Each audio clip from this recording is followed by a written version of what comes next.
One Sunday morning in church, I stood up and I said, if I were to stand here and tell you that Jesus is coming on Wednesday and he's going to be at the cultural center, I think you'd all show up. But let me tell you, he comes every Thursday, and I wish you could hear me and come. But he's there, and you're missing it. And I think that's why I go. When I first met Polly Seiler, she said Love Inc. is a place that you get to put feet to your faith. A lot of people find themselves in a hole, and I think Love Inc. teaches them how to stop digging and to start pulling themselves up. Love Inc. definitely has a special place in my heart for what they've helped us do for ourselves. So when we first moved back from South Africa, we came back with nothing. We were living with my parents. I know about Love Inc. for a long time. I knew I could reach out and see what resources they had. And then we heard about the Relational Ministries classes, and I actually didn't know it was more than just one. I just heard it was money management, and we had no money. So I said, well, let's do it. The Relational Ministries are truly unique.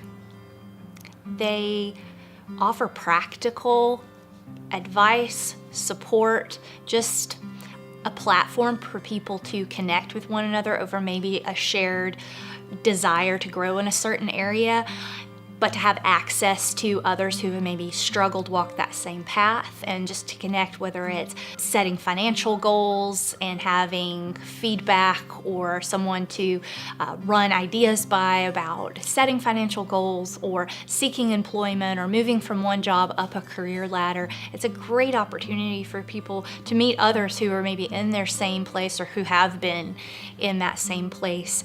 So I love just the connections that can be formed through the class, and also meeting physical needs just as Christ met physical needs.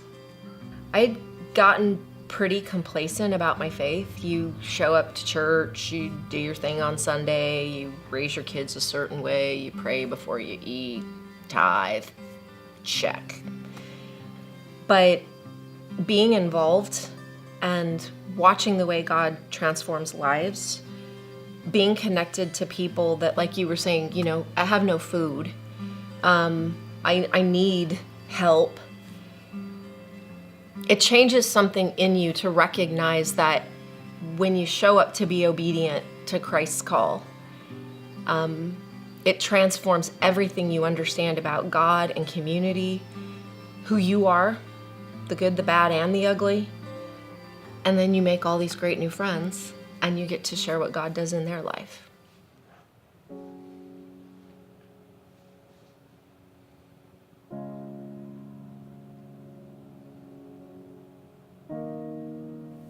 Along with losing a job and homelessness.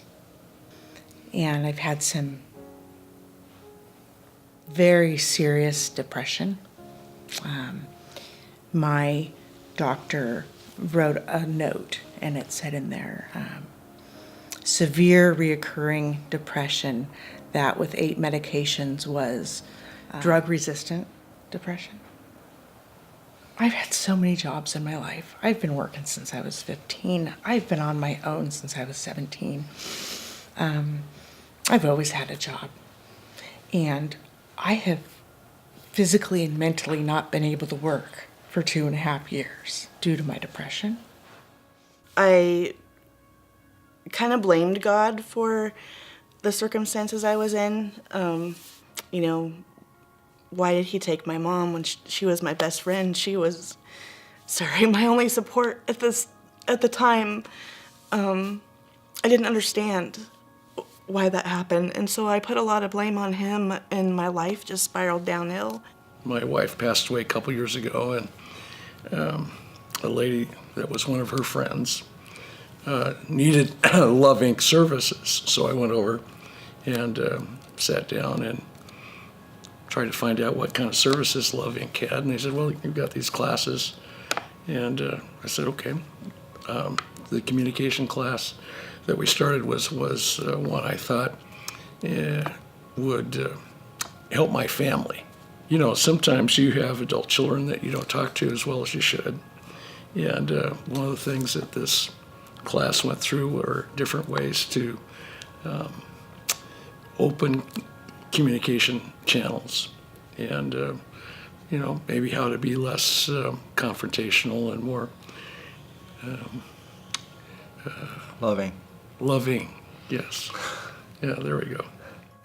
When we moved here to Newberg, we were in dire straits.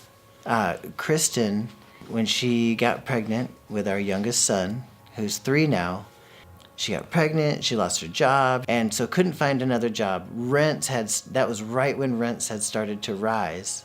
Gosh, we had a 72-hour notice on our door. By the time I paid the rent, there was another 72-hour notice there. And I would work around the clock, literally like eat dinner in bed and go to sleep and get up and go back to work again, do it all over again, like 3 double shifts in a row, just whatever I had to do.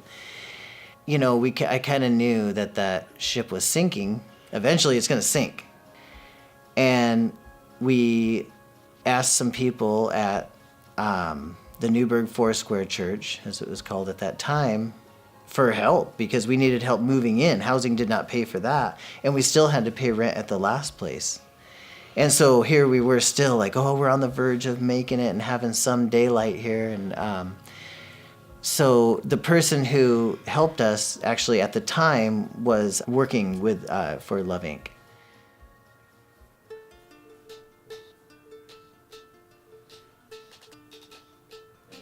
It was such a relief for us to have stability finally. I've built a lot of friendships out of it, and the biggest friendship I have to say would be my mentor, Maxine. She's always like a cheerleader in our corner, but she continues to push us in the right direction and to have faith when sometimes you just can't see it. And I was very, very pleased with the instructor and the curriculum. It's top rate. It gave us some skills to work on. And I used it through my Thanksgiving and Christmas holidays. So my kids were the guinea pigs. Yeah. That's great. This turned out well. Work in progress. Aren't we all? Aren't we all? I just started realizing that, well, obviously it wasn't God who was punishing me. That's what I felt like at the time. Once I stopped feeling sorry for myself, and once I realized I can make a difference and I could change, and then that changed my perspective on God. And when I started really reaching out to Him again, my whole world changed. And I was just hired as a resource advocate for homeless and housing. Congratulations. And I start on Monday. But God has put me in a position to be a resource advocate for homeless and housing. What? Getting me back out in the workforce in something that is just right there. I'm in it. I can relate. And putting me with people just like me. I've walked in their shoes. I am still in their shoes. I understand completely. They are interested in your life as a person. It's not just here, I'm just showing up, duty calls type of thing. They're there genuinely to help, to assist. That's one of the things that stuck out for me as well, is that they just hang out and talk. We tell people you don't feel like just another number.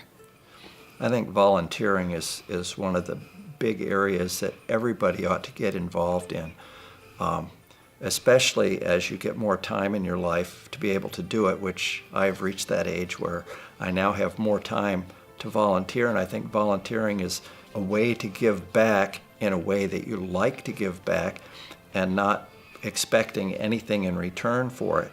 But you do get stuff in return for it. It's intrinsic stuff. A lot of people look down on people who are struggling, who don't have food and don't have money. And she was one of the first people that there wasn't a difference there with her. I was a person.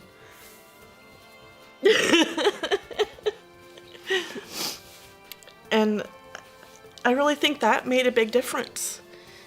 You know, it was the first time in a long time that somebody saw me and not everything that was wrong with me, and accepted me for who I was.